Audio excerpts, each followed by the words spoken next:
Live, Discovery Paranormal, and the Daily Update with Michael Angley. For the best news and commentary, tune in to Michael Angley Live every Saturday at 6 p.m. Eastern, 5 p.m. Central. For the best paranormal talk in town, tune in to Discovery Paranormal every Tuesday night, 9 p.m. Eastern, 8 p.m. Central. And check out UPRN, United Public Radio Network, every day for the Daily Update with Michael Angley. All on United Public Radio Network, UPRNTalkRadio.com, 107.7 New Orleans. You are listening to United Public Radio Network, UPRNTalkRadio.com, 107.5 New Orleans. Come check out Christina George's new show, Paranormal Connections, only on United Public Radio, Monday, 8 to 10 p.m. See you Monday. Hello, you're listening to United Public Radio. I'm Joe Montaldo, host of News on the Flip Side. Check us out every Saturday night, 6 to 9 p.m. Central Time.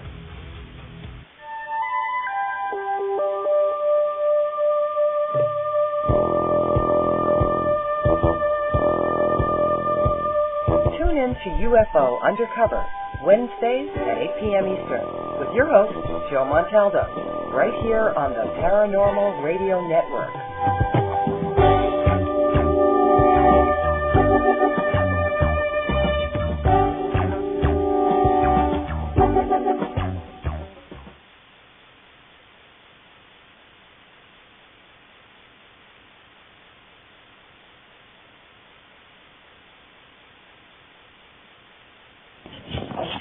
Aloha, everybody. This is Cathy Bilsky, the Quantum Leap Let Light Unite show on UPRN Radio. And this is January 13th, 2017. The 13th, Friday 13th. How was your day? I mean, mine really sucked a big one, but I won't get into that because it was really personal. And, of course, you know, the full moon last night, and we're into it, isn't really awesome, and it's really affecting us. Tonight I've got a really great show for you. I have Pat Elder coming on, and we're going to talk about military recruiting in the United States. And I really think this is really, really important. And, you know, that's the name of his book. It's called Military Recruiting in the United States. And military recruiting in the United States describes how recruiters purposely hide the cost of war to the individual and society, including mental and physical trauma, emotional disorders, and suicide. Recruiters hide that 1 in 3 women will be sexually assaulted by fellow service members during their short time in the military.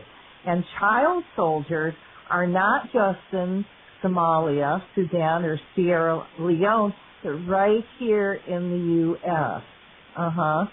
As Pat Elder points out, with the hundreds of millions of dollars used to recruit young kids into junior ROTC, and that's ROTC. Hello, Pat Elder. Thank you so much for coming on the program tonight. Well, thank you, Cathy, for having me, and I'm eager to get going here. You know, you wrote an incredible book that really opened my eyes about military recruiting in schools. And, you know, is it okay if I wanted to go through this really short list to give people an idea just how much the military is in school. Is that okay? It is coming from your book. Oh, absolutely. What page are you on? Where are you? Page 47. Okay, great. Fire away. Okay, what's that chapter? Should recruiters own our schools? Okay. Right. So some of the following roles military recruiters are in our schools. Okay, here we go, guys. Football conditioning coach, career day counselor, interactive recruiting vans with simulators, presentations to the student government, presentations to the PTA, presentations to the school board, training the school color guard, facilitating flag raising, Pledge of Allegiance, helping with school registration. Oh, these guys are just so nice. Regularly delivering donuts to faculty meetings. Is that what you call really sucking up to the faculty? I think so. Placing advertisements in the student paper, assuming a leading role in the homecoming parade, chaperoning at the homecoming dance and other dances throughout the year, regular presentations to history and government classes. Oh, that ought to be good.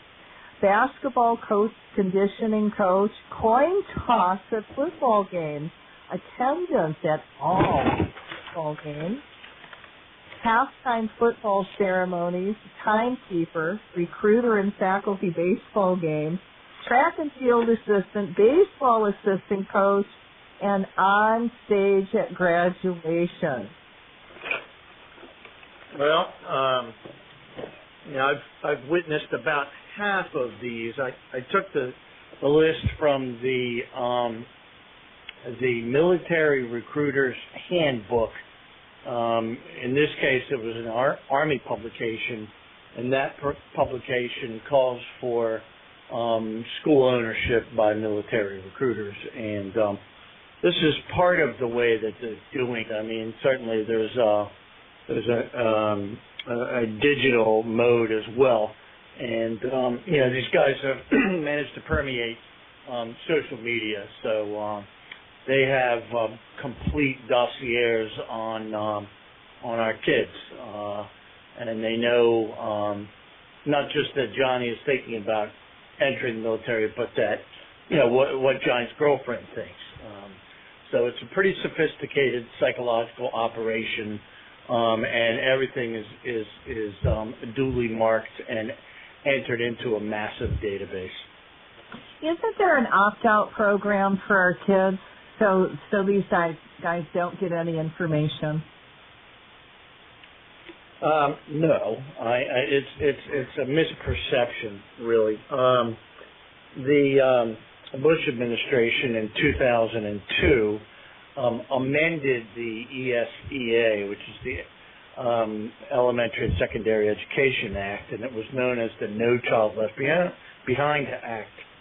And the No Child Left Behind Act included a section 9528 that basically said that military recruiters could specifically request the names, addresses, and phone numbers of kids in that particular school, and that the school officials were mandated to turn that information over, provided that they told parents that they had the right to submit a written request asking that their child's name not be included in the list going to recruiters. That's a mouthful. But that's just name, address, and phone number, and that is just one bit or one chunk of information leaving the schools, usually in August or September. Of course, most schools didn't adhere to the law, or if they did, they didn't do so aggressively. So, but the military, I mean, they've got hundreds of ways to get information on kids, whether from the school or off the street or through the internet. So, as far as the schools are concerned, the kids can, they order their yearbooks, and the Pentagon is purchasing yearbook information. They buy rings, and the ring company, Jostens, is passing on that information to military recruiters. And so there's a host of ways that the military is getting information from kids. So that opt-out scenario is extraordinarily limited. I mean, for instance, military testing, the ASVAB is given to 650,000 kids in high schools every year, and that's not subject to the opt-out provision at all. And that information includes Social Security numbers, detailed demographic information, and 3 hours of test results. So, opt-out's really limited stuff. They got your kids' information. It is so freaking creepy.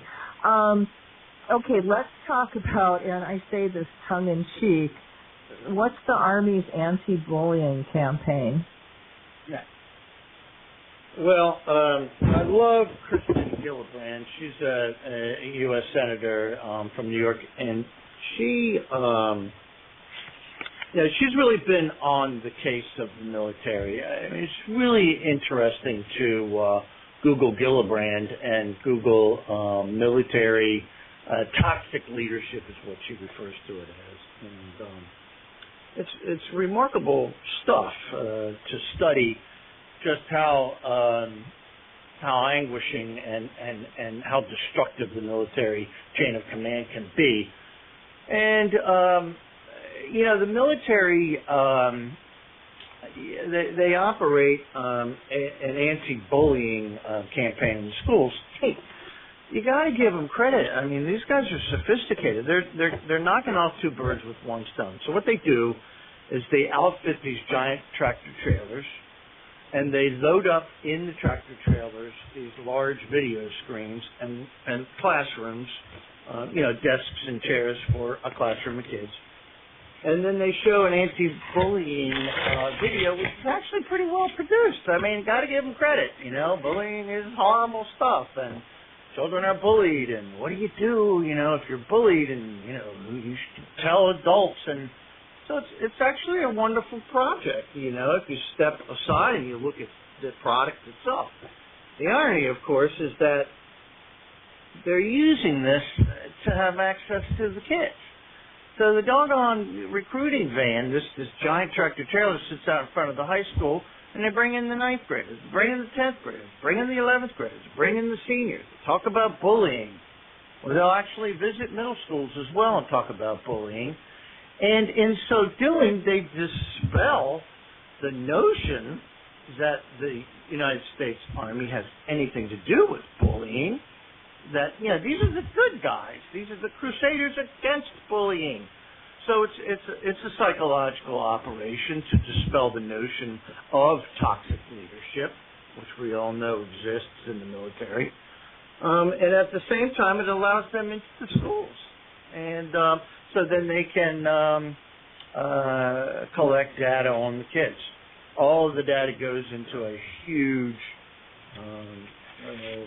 database known as JAMRS, which is the Joint Advertising, Marketing, Research Systems database, JAMRS. And JAMRS tracks 24 million kids from ages 16 to 25. It is draconian. It is Orwellian. And I'm afraid to see where we're heading in the next week. Well, let's not get into that because that could be another 24 hours by itself. I want to talk about it, Cathy.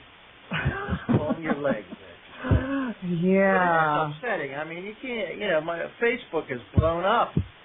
It's very upsetting, okay? I started another group, World Enlightenment, and I think we've got a date down for August 21st, and I put out, I want volunteers. So you guys, anybody who wants to volunteer, help me with World Enlightenment Day on the 21st of August of this year.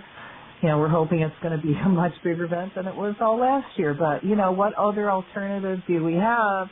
Either go for Enlightenment or Armageddon. And, Armageddon doesn't work for me. Well, Enlightenment lends itself extremely well to organizing, and that's what we need to get to work to do. And I've always thought that there are two types of organizers. Like flowers, there are annuals and there are perennials, and I love both. Annuals are particularly beautiful, but they do tend to last a short period of time. Perennials last forever, and what we need to do is to get people focused on one thing. And bless the soul that has it figured out at 20 or 25 and says, man, I want to research, depleted uranium or whatever it might be, and they stick with it. And they become an expert in their own right, and they become incredibly valuable in that movement 10, 20, 30 years down the road. So, I think there's a lot there. Well, with Enlightenment, it's an ongoing thing. but, we can't wait for 30 years. You can do that now. We can focus in on it now. And like I said, once everybody is enlightened, everything else kind of falls into place. And I'm really excited this time because I got some young volunteers who are ready to take over Twitter for me and really start getting this out because they understand fascism. Bless their hearts. They understand Trump. They're ready to work for something better, and, I'm giving them something better. So, guys, you want to contact me through here or through Facebook, Cathy Bilsky, send me a note. I'm looking for volunteers, and we're doing it this year. We don't have a choice. But let's get back to you, Pat, and your military recruiting. Yep, all good. We talked about, how they're really sneaky into getting into the schools. Talk about the Troops to Teachers program. Well,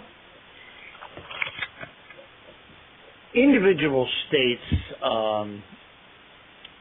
manage teacher certification.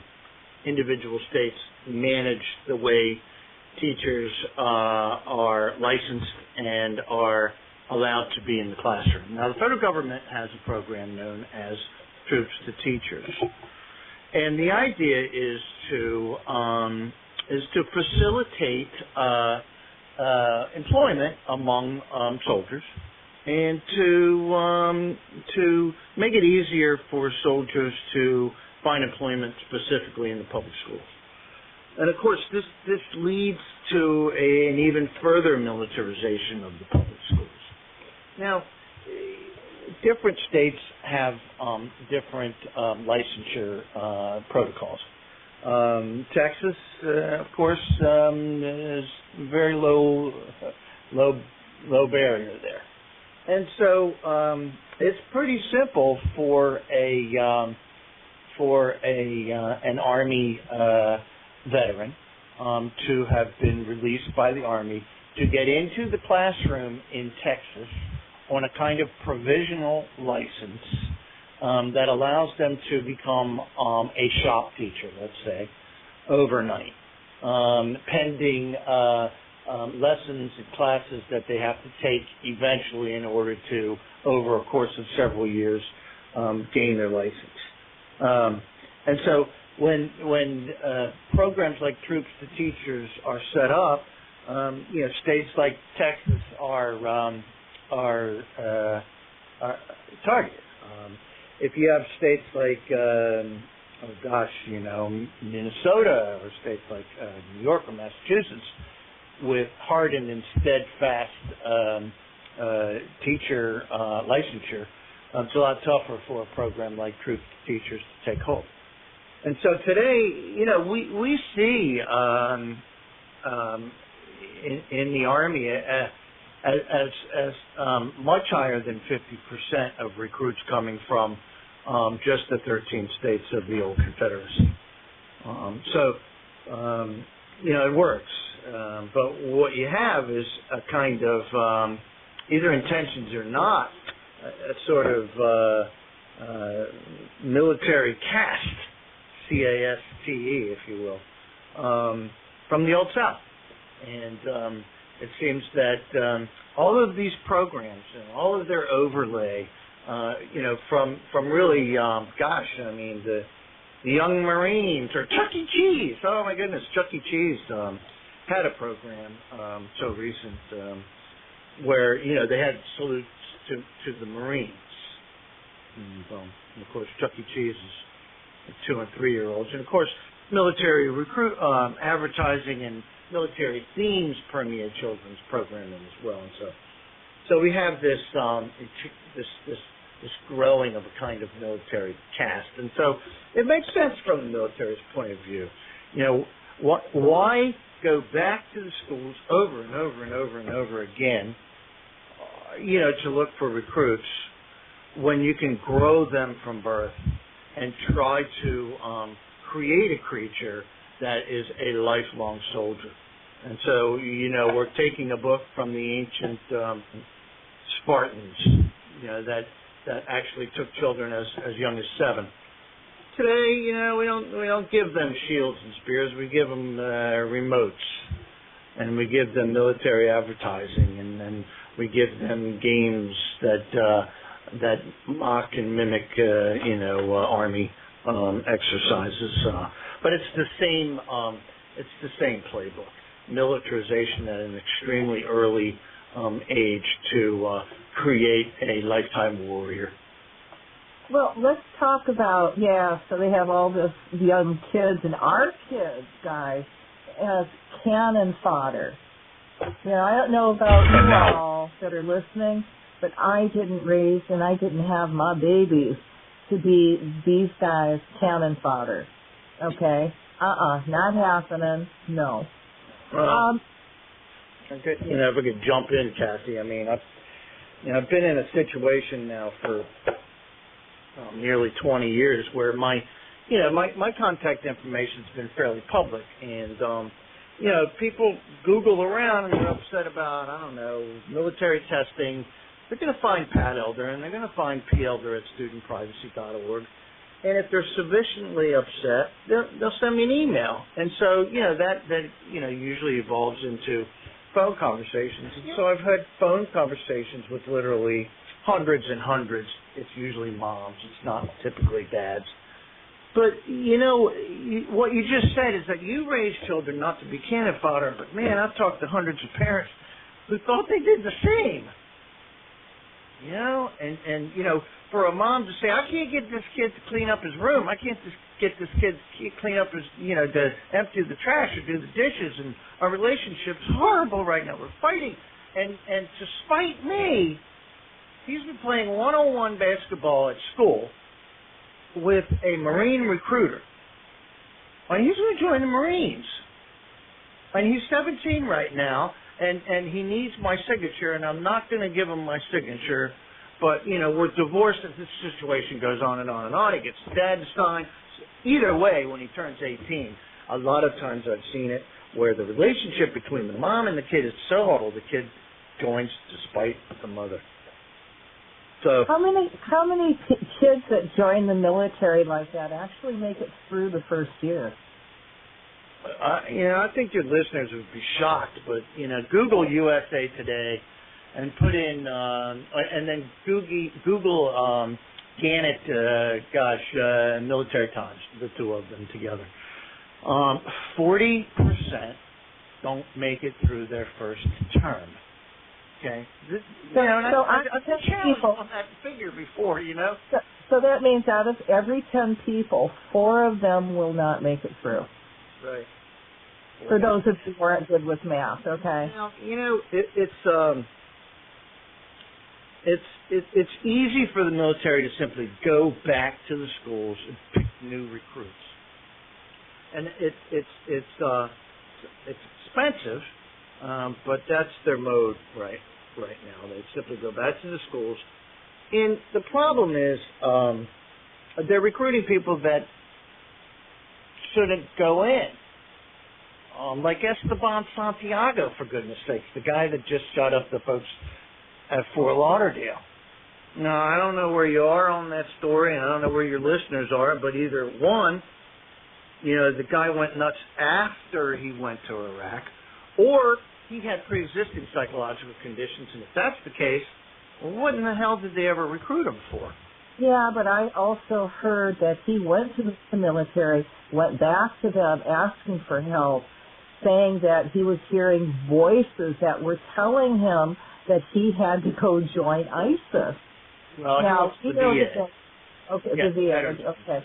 Yep. Well, the military knows how to mind screw people, so I think that's totally plausible. But that's just me.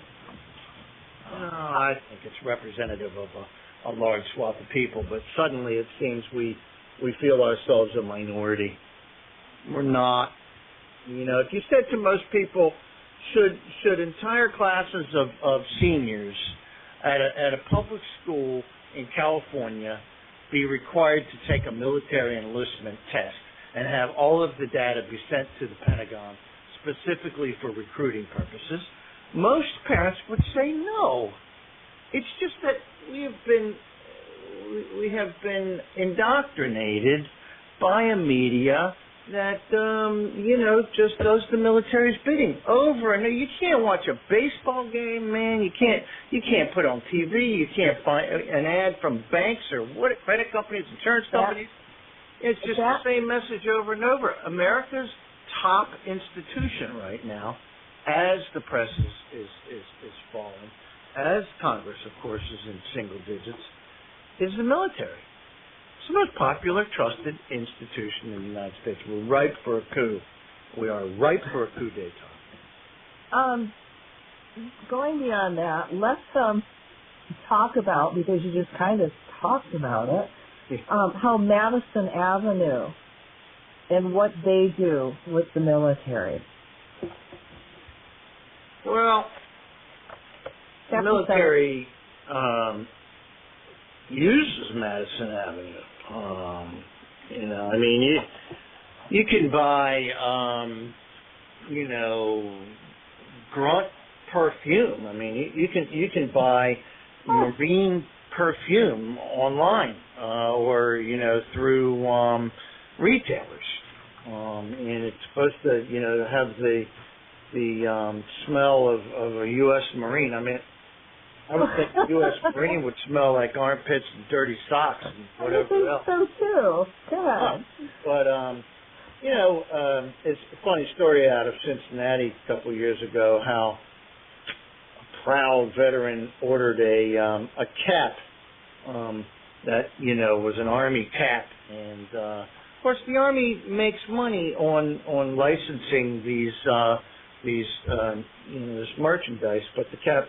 The website said, merchandise made in the U.S. and, the little hat has in the back the American flag, but then the tag said made in China. So merchandise is being produced in China under the guise of being produced in the United States. And then, of course, the military spent more than $100 million. This is staggering stuff. I mean, in my community, we have 200 to 300 homeless people that live between the swath of woods behind the high school and the Walmart. I help with a group of people that feed homeless, and we've got a couple hundred homeless people in our community, and yet the military can find $100 million to support number 88, Dale Earnhardt, deceased now, I believe, right, or junior. And they never got a single recruit as a result. So, drag racing is sponsored by the military, and so there's something about the military feels the roaring engines and the fume of the gas and the screeching of the tires that appears. That's guy stuff. I mean, what young guy doesn't like drag racing, which gets to me. About, what these guys bringing their choppers to school, motorcycles, that kind of Army chopper, and just kind of enticing these kids with I had a conversation with a kid, and he was talking about the Army chopper, and, he just kind of described his town, Missouri, padlocked, rusted fences, factories that are shut down. The kind of place where the interstate has the McDonald's, and you can always tell the economic vitality of a community by, the age of the people working at a McDonald's. And this McDonald's had older people working in it, so, not just the kids. And so it's kind of economically depressed, and, the kids learning Chaucer, the kids can't negotiate a contract. They couldn't fill out a health insurance document or a rental agreement. But they're teaching Chaucer, and then you hear outside the parking lot, the Marines are with their chopper. Oh no, it was the Army chopper. There you go, Army chopper. And the Army chopper, you got your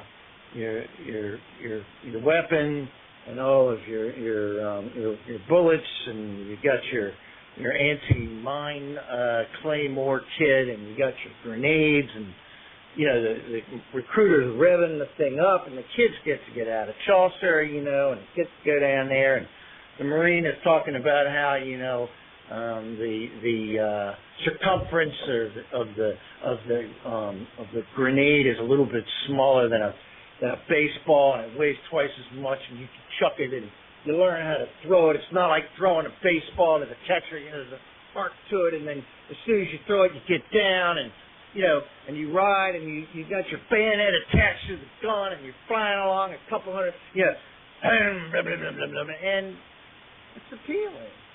That's what they're doing. It's a psychological operation. Beats the hell out of Chaucer. What about the fire rangers and how dangerous those are? Well, God, wind me up, Cathy. I'm doing my best. That's Doesn't take a whole hell of a lot. When I talk these things, especially in front of people, it's so incredulous. People will get off from listening to me and shake their heads and think, that guy was either brilliant or, made it up, because it's so absolutely incredulous. But there are firing ranges, live shooting, that takes place in 2,400 American high schools. They use, for the most part, not all, but for the most part, they use CO2-powered .177 millimeter pellets. Okay? Now, the bullet that struck Reagan was a .22. It was traveling at about 900 feet per second. These are traveling at about 600 feet per second and are at .177. These are lethal weapons. Okay, but it's not so much the fear of the projectile hitting another student that we're concerned with. It's the lead, and so the military, through its JROTC programs. That's the Junior Reserve Officer Training Corps programs. So you got, the Army, Air Force, and Marine and Navy JROTC programs, and they all have marksmanship, where the kids go into their classrooms. And sometimes they're classrooms where, biology kids come in next. And sometimes they're gyms. And they set up their targets, typically 33 feet in front of them, sometimes 50 feet in front of them. And the kids lay down typically on mats, and they fire off onto a target, like a typical type of target, to test their marksmanship skills. And the JROTC programs are affiliated with the Civilian Marksmanship Program. That's the CMP, Civilian Marksmanship Program.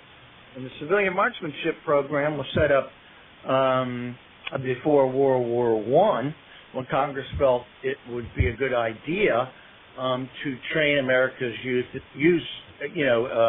in the use of firearms, because Germans and things are scary, and so we need to teach our kids how to handle weapons. And so the program is still going on, and the CMP, Civilian Marksmanship Program, is started by Congress, and their task is to put guns into the hands of youth to teach them marksmanship skills and safety. And they do that through the public schools. They also do it in collaboration with the NRA. But get to the point of the matter as far as public health is concerned. I'll just give you an example of two jurisdictions next to each other. Fairfax County, Virginia, Montgomery County, Maryland are two incredibly affluent areas in the Washington, D.C. suburbs. And both have marksmanship programs that take place in classrooms. And Fairfax did a had got some complaints about the potential of blood lead levels being elevated as a result of flying lead particulate matter that was accumulating at the muzzle end of the gun and at the target backstop on the gym floor. So they did some swipes and found out that the lead levels were close to 1,000 times higher than they were supposed to be. Holy cow. Right. So, and, well, you know, Fairfax, it's an amazing story. The director of health services in the Fairfax County schools, you know, environmental health guy, didn't know the program was going on in the schools. And that's part of the problem, you know. The military operates these programs, and the schools just look the other way. I mean, it's like with the JROTC program, the textbooks are teaching an incredibly false and reactionary brand of U.S. history. But the school systems aren't looking at it. They're not monitoring it. So Fairfax immediately banned the practice. And they cleaned everything up, and they said either you change to non-lead or you can't fire the guns in the building anymore. So they changed to non-lead. In neighboring Montgomery County, Maryland, they refused, my, request and request of other parents to test. And they also refused to do any change, and they cited the Civilian Marksmanship Program that said that it's perfectly safe, and that all a kid has to do is wash his hands, and that there's a stringent list of things that should be done to clean up the lead residue afterward.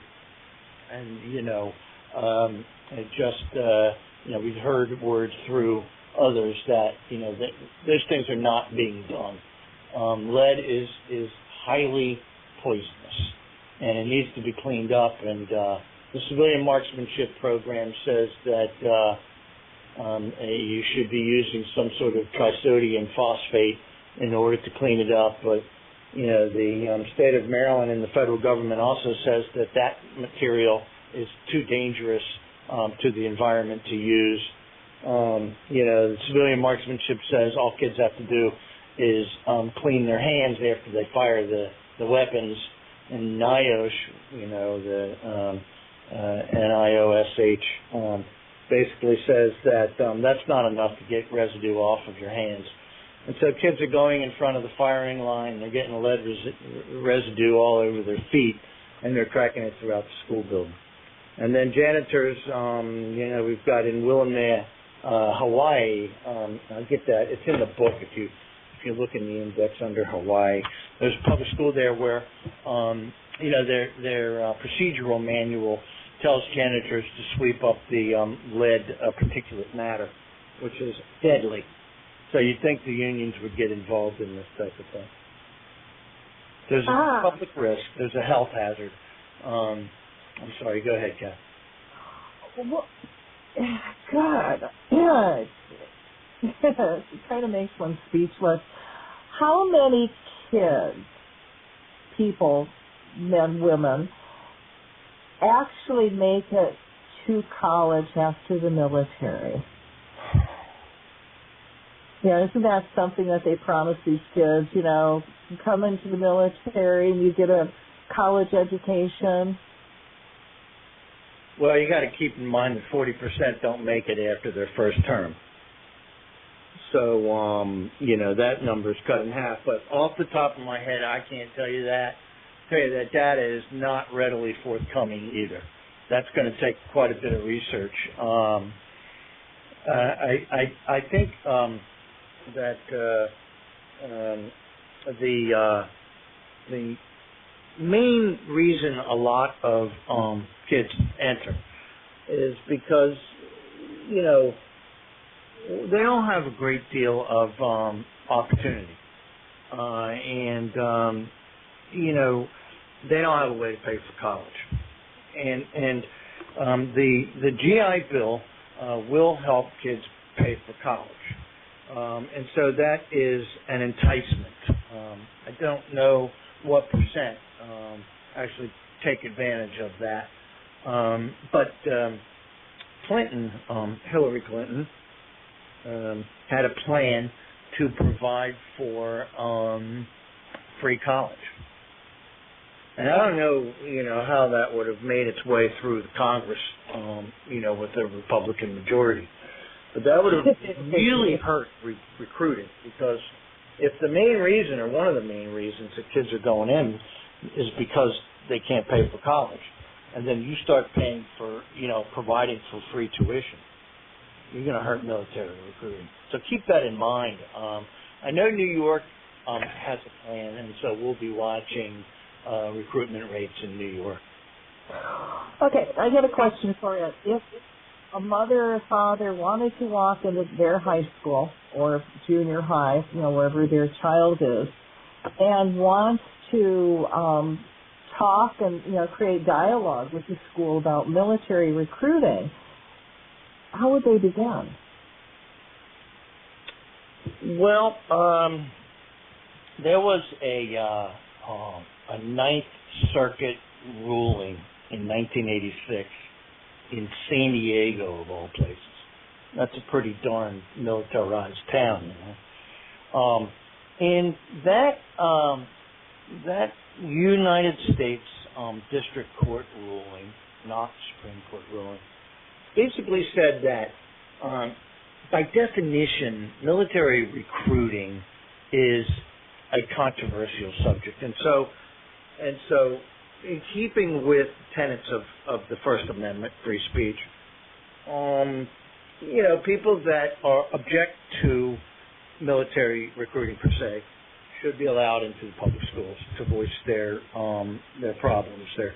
And so, on days like recruiting day or days like career day, when the recruiters will have tables, then parents or counter recruiters, we call them, should be allowed into the school. And so, but that's the highest level of federal law. Well, at this point, if people are precluded from going into the schools, and that's still the case, especially in the South, regardless of a district court ruling in the Ninth Circuit, it's difficult. I mean, there's certainly do's and don'ts for attempting to get in. The easiest way is to find a social studies teacher or an English teacher that's willing to have you in, to talk casually. Career day is one of the best days. You certainly want to consult Project Iano, which is Youth and Non-Military Opportunities, and they're out of San Diego. The guy is brilliant. His name is Rick Johncow. He's been at this for over 30 years. Been my mentor, too. But that website will give you factual, critical information. You can't go into the schools bashing the United States military just for the sake of bashing the military. You can't. You have to make sure that that what you're saying is correct. You can't go in and say 9 out of 10 women are being raped, but you can go in and say 1 out of 3 women are being raped if you can cite, that statistic. And so, critical, factual information. Can you go in there, like taking in your book, and say, are you guys really, really aware on how much the military is in the school? And, go to the principal and say, okay, let me ask you a question, and take that list that we read in the very beginning, right, and go, okay, do you allow the military to do this? Do they do right. this? Do they partake in this? Do they partake in this? Right. And how do you feel about this now, knowing that they are doing everything they can, to militarize the schools? And that school in Hawaii, by the way, it's Waimea. And that's, 15 miles away from me. Well, you might want to talk to them. Well, yeah. And that's why I might want to, like, talk to you about the best approach. Well, in my experience, in Maryland,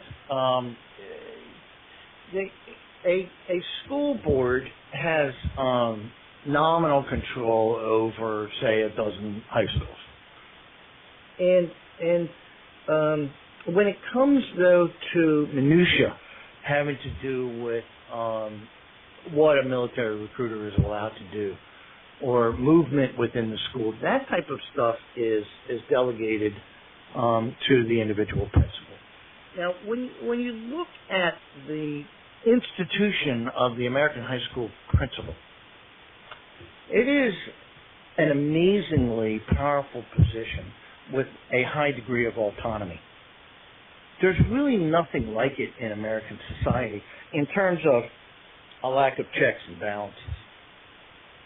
A lot of times, school boards will wash their hands and simply delegate authority to individual principals. So you can have a Quaker principal in one school, and then the next school is a retired lieutenant colonel from the Marines. And so the policies in both schools may be very different. Now, the school system might be able to act in certain regards. For instance, we were able in Montgomery County to have the school board ban, the landing of Apache helicopters and military armaments in the schools, and also flyovers by subsonic jets. So we ended that because that's become real popular now, where during halftime you have jets fly over. So, but that's something that was done at a school board level. We also had the school board say that any child that takes a military exam has to do so with the full consent and knowledge of his parents. And so that affected all 18 schools, and that also became a law in the state of Maryland. So the state of Maryland's the only place where we managed to get a law. I drafted that bill, and managed to work with a very brilliant man named Jamie Raskin, who's a constitutional lawyer at American University. Jamie is now a member of the United States House of Representatives.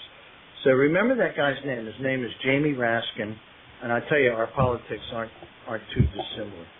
I love Jamie Raskin. So, I guess the lesson here is that you need to sit down and talk to your principal to find out. And but my way of going about countering recruitment is not from the bottom up. I mean, people go into the schools routinely, and so there's a group called NOMI, which is the National Network Opposing the Militarization of Youth.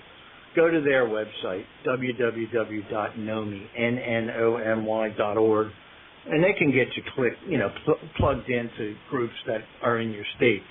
But that's one approach, man.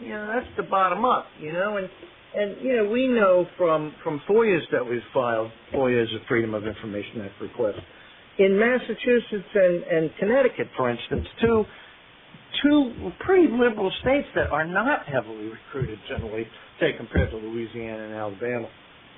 There's some schools, that have 80 and 90% free and reduced lunch rates and minority rates in the 90 percentile range that, had 100 visits by the Army alone.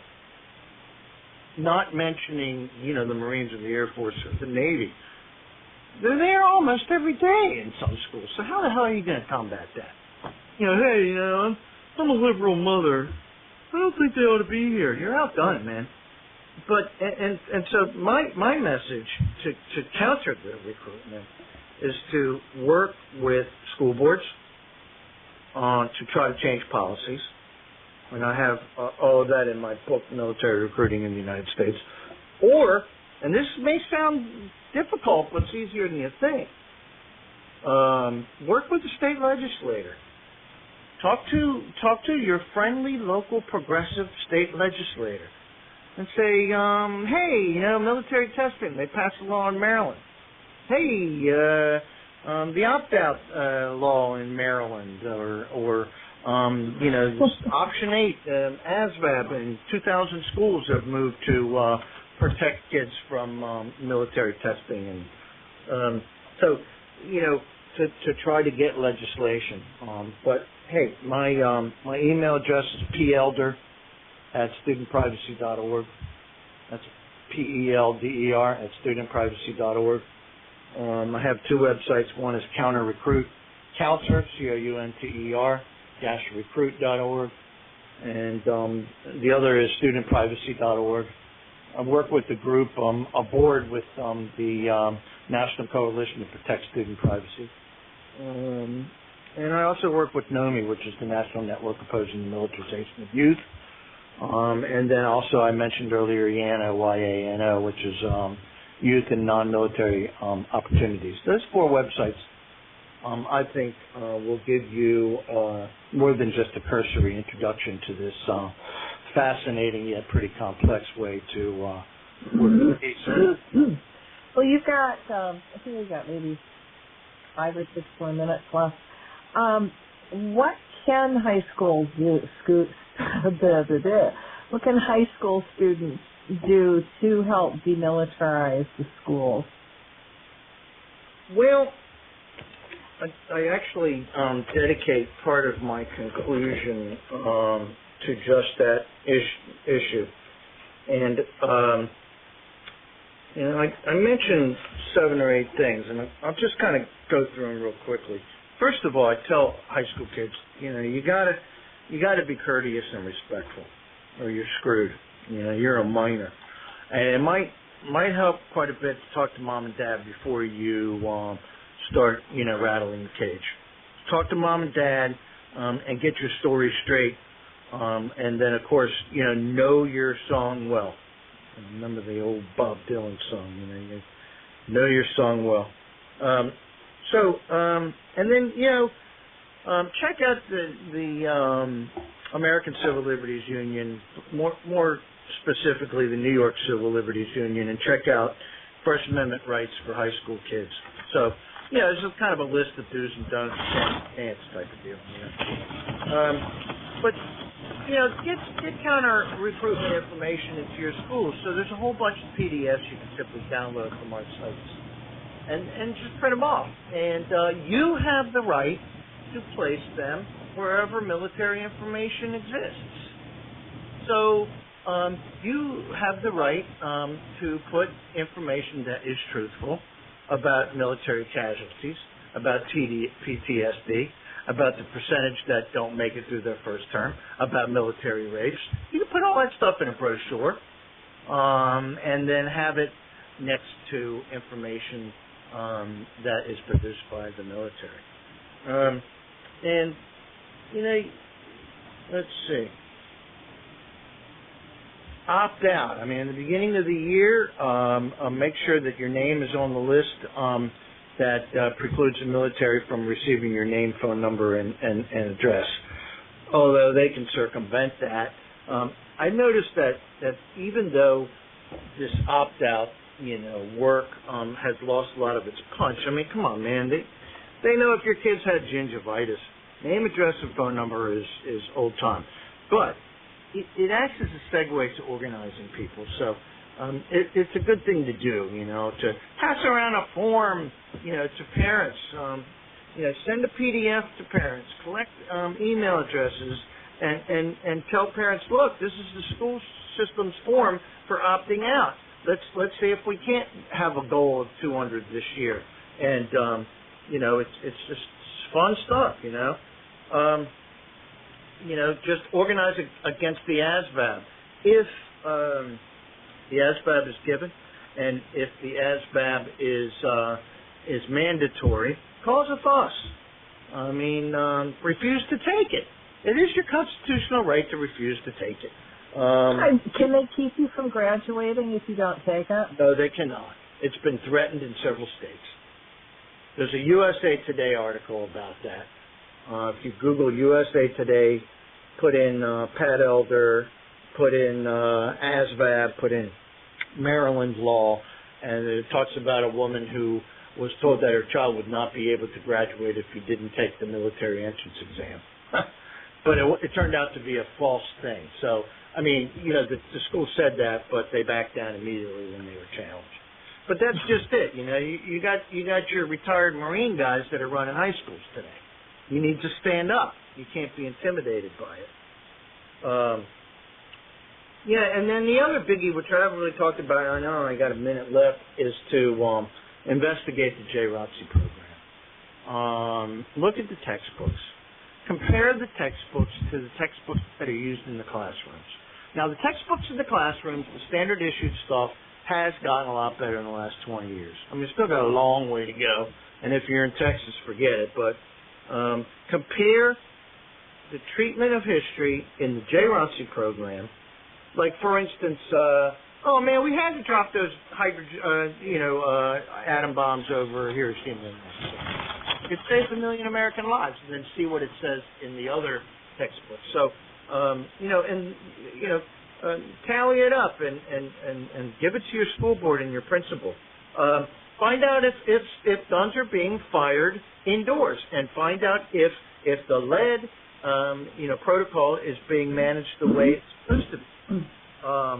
And we find out the teaching credentials of JROTC instructors.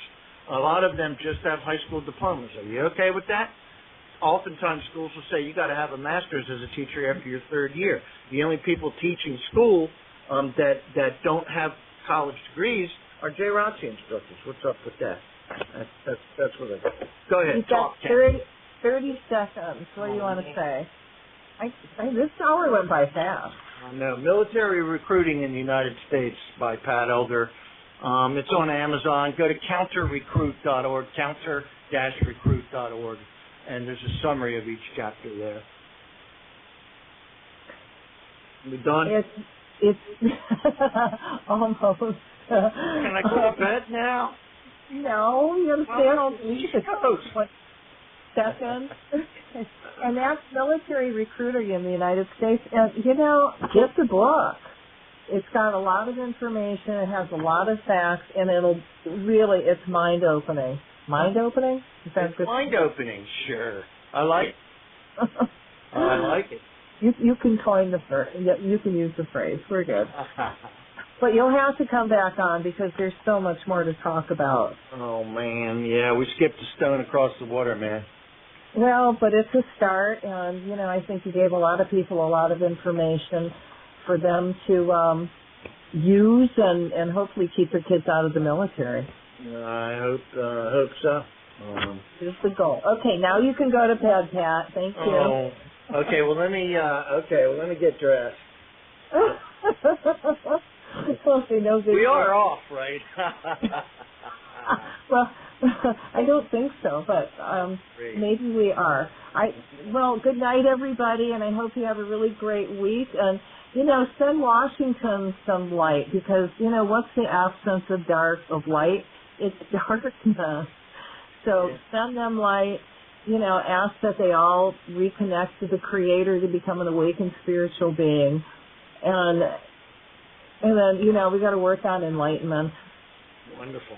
Look for the National Campaign for Nonviolent Resistance in strange topic. Reporting. We'll be out there, and I'm not that far from D.C., and I've had a hand in organizing prior demonstrations, and not so much on this one. I've been more busy on the recruiting stuff, but I'll be out there for sure. All right. Well, good luck, and okay. Thank you. Okay, good night, everybody. Okay, man.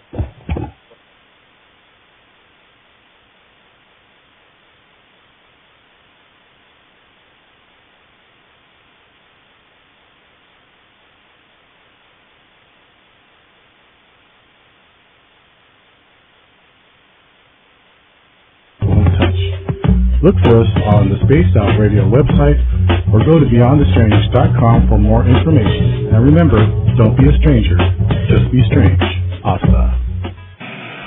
Are you interested in advertising on Spaced Out Radio?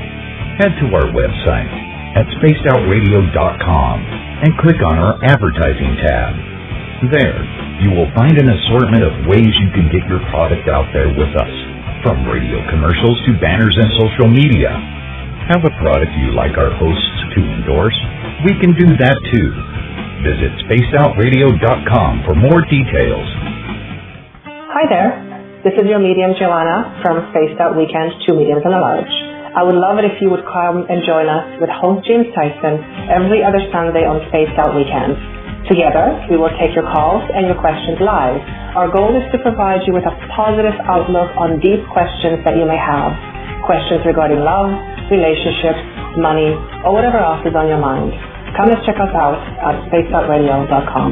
The sounds of wood knocking in the forest, odd happenings right out of a fictional world. These are the reports I love. Hi there, this is author Ronald Murphy.